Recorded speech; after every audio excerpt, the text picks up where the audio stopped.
I got you stuck. Got you stuck off the real, the realness. Following the devastation caused by Hurricane Helene, Donald Trump is quick to allege that President Joe Biden is not taking action. However, at least one Republican on the ground is ready to challenge Trump on these false claims. On Monday, Trump traveled to Georgia, one of the 6 states heavily impacted by the hurricane, and stated that while Governor Kemp was doing a very good job, he was having a hard time getting the president on the phone.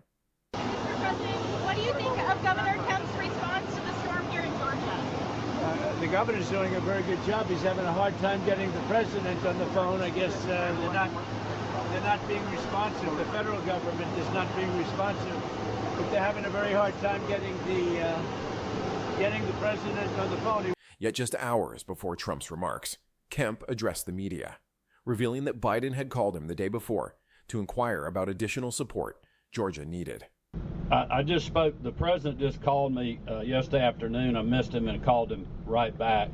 And he just said, hey, what do you need?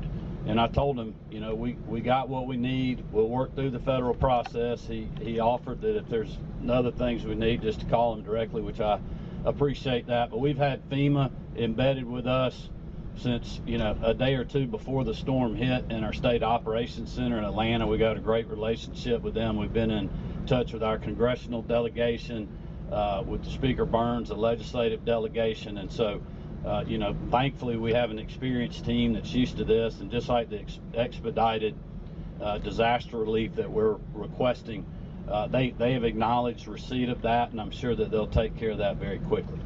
Additionally, Biden had declared a state of emergency in Georgia the previous week, approving federal disaster assistance for the state, as Trump tours Georgia and North Carolina. But perhaps, while roads remain closed and many remain without power, it's a better use of resources for the federal government to provide actual disaster relief, rather than divert resources for a tour bus.